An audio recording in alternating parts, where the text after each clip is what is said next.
माणसं इतिहासात जन्माला येतात तर काही माणसं इतिहासाला जन्म देतात. काही माणसं इतिहासात जन्माला येतात तर काही माणसं इतिहासाला जन्म देतात. आणि काही माणसं गेल्यानंतर काळाच्या पडद्याआड नाहीशी होतात.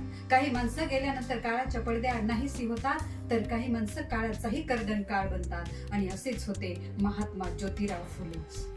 आदरणीय व्यासपीठावरील विराजमान सर्व मान्यवर मंडळी, तज्ञ चाणक्य परीक्षक मंडळी आणि या प्रांगणात जमलेल्या माझ्या शारदेच्या मानकऱ्यांसमोर मी कविता नामदेव सोनटक्के काळे माझा विषय घेऊन येत आहे. अंधश्रद्धा, अन्याय आणि अज्ञानाविरुद्धचा महात्मा ज्योतिबा फुले यांचा लढा. होय, अंधश्रद्धा, अज्ञान आणि अन्यायाविरुद्धचा महात्मा ज्योतिबा फुले यांचा लढा. अहो, प्राचीन काळापासून आपली भारतीय संस्कृती फार महान आहे.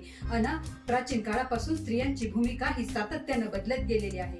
कधी ती शक्ती आणि देवता म्हणून पूजली गेली तर कधी ती चूल आणि मूल या मर्यादित कक्षेत बंदिस्त राहिली. पण स्त्री म्हणजे सहनशीलता, स्त्री म्हणजे संवेदनशीलता, स्त्री म्हणजे प्रेम, त्याग आणि वात्सल्य यांचं संयुक्त असं मिश्रण आहे. आणि प्रत्येक काळामध्ये समाज घडवण्यामध्ये स्त्रियांनी आपली महत्वाची भूमिका पार पाडलेली आहे. तर वैदिक काळामध्ये स्त्रियांना शिक्षणाच्या समान संधी उपलब्ध करून दिल्या होत्या. त्या काळामध्ये मैत्रेयी, गार्गी या विदुषी त्यांचं उत्तम द्योतक आहे. पण त्यानंतरच्या काळामध्ये मात्र अंधश्रद्धा, अन्याय, बालविवाह, सती प्रथा आणि अस्पृश्यता या अनिष्ट रूढी आणि परंपरा स्त्रीच्या वाट्याला आल्या. पण त्याही काळामध्ये सावित्रीबाई फुले आणि ज्योतिबा फुले यांनी स्त्री शिक्षणासाठी महत्वाचं कार्य केलं. ज्योतिबा फुले यांनी स्त्रियांच्या शिक्षणासाठी स्त्रियांसाठी शाळा सुरू केल्या. त्यांनी पहिल्यांदा आपल्या पत्नीला सावित्रीबाईला शिकवलं आणि त्यानंतर त्यांनी 1 जानेवारी 1848 साली पुण्यात भिडेवाड्यात मुलींची पहिली शाळा सुरू केली. आणि त्या शाळेमध्ये शिकवण्याची जबाबदारी सावित्रीबाईंनी स्वतःच्या खांद्यावर घेतली. अहो, त्या काळात मुली जर घराबाहेर पडल्या तर पातक घडलं असं समजायचं आणि मुली जर शाळेत गेल्या तर धर्म बुडल्यासारखं वाटायचं. पण त्या काळात सावित्रीबाईंनी स्वतःच्या खांद्यावर घेतलेली जबाबदारी त्या व्यवस्थितपणे पार पाडत होत्या. ज्यावेळी त्या शाळेत मुलींना शिकवायला जात होत्या त्यावेळी कित्येक कर्मठ लोकांनी त्यांच्या अंगावर शेण, दगड, गोटे फेकले. कित्येक वेळा त्या दगडामुळे त्यांच्या कपाळावर जखमा झाल्या होत्या. पण त्या जखमेतून निघणारा रक्ताचा प्रत्येक थेंब न थेंब ज्योतिबांच्या विचारांनी प्रेरित झाला होता. म्हणून त्या डगमगल्या नाहीत. पण त्यांचा झालेला हा विकास आणि प्रवास हा दैदिप्यमान, अतुलनीय आणि अवर्णनीय आहे. एकदा सावित्री आणि ज्योतिबा यांचा संवाद चालू होता. सावित्री ज्योतिबांना म्हणाल्या, अहो, माझं जरा काम होतं तुमच्याकडे. ज्योतिबा कामातच होते. म्हणाले, हा बोला ना, काय म्हणताय? सावित्री म्हणाल्या, अहो, मला जरा नवीन साडी हवी होती.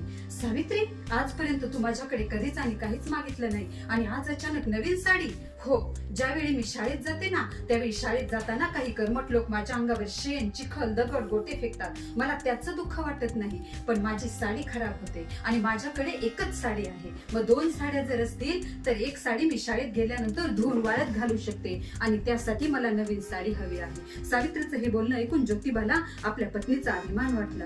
असं म्हटलं जातं ना कि लहरों से डरकर नौका पार नहीं होती, लहरों से डरकर नौका पार नहीं होती, कोशिश करने वालों की कभी हार नहीं होती. नन्ही चींटी जब दाना लेकर चलती है, चढ़ती दीवारों पर 100 बार फिसलती है. मन का विश्वास रगों में साहस भरता है, चढ़कर गिरना गिरकर चढ़ना न खरता है. आखिर उसकी मेहनत बेकार नहीं होती, कोशिश करने वालों की कभी हार नहीं होती. अरे कुछ किए बिना ही जय जयकार नहीं होती, कोशिश करने वालों की कभी हार नहीं होती. अहो, ज्योतिरावांनी अस्पृश्यता दूर करण्यासाठी आपल्या घरचा पाण्याचा हौद लोकांसाठी खुला करून दिला आणि त्यांनी विधवांच्या सती प्रथेला कडकडून विरोध केला आणि पुण्यामध्ये नाभिकांचा संप घडवून आणला. त्यांनी बालहत्या प्रतिबंधक गृहाची स्थापना केली आणि त्या मुलांना सावित्रीबाईंनी स्वतःच्या मुलाप्रमाणे जीव लावला. त्यांनी 1873 साली सत्यशोधक समाजाची स्थापना केली आणि त्याची धुरा सावित्रीबाईंनी स्वतःच्या खांद्यावर घेतली. तसंच त्यांनी 1877 साली भीषण दुष्काळ पडला असताना त्या दुष्काळामध्ये त्यांनी अन्नछत्र चालू केलं धनकवडी येथे आणि त्या मुलांना, अनाथ मुलांचा ते आधार बनले. त्यांनी एवढं जे महान कार्य केलं की असं म्हटलं जातं की प्रत्येक यशस्वी पुरुषाच्या मागे एका कर्तबगार स्त्रीचा हात असतो आणि अगदी त्याचप्रमाणे प्रत्येक यशस्वी स्त्री मागे एक कर्तबगार पुरुष अगदी पहाडासारखा उभा असतो. आणि त्यांच्या या कार्यामुळे आज प्रत्येक क्षेत्रात मुली अग्रेसर आहेत. अगदी डॉक्टर, वकील, इंजिनियर, शास्त्रज्ञ सगळ्या क्षेत्रामध्ये मुली आहेत. आणि नारी शक्तीचं सर्वोच्च आणि ज्वलंत प्रतीक म्हणजे आपल्या भारताच्या सध्याच्या राष्ट्रपती आदरणीय माननीय द्रौपदीताई मुर्मू.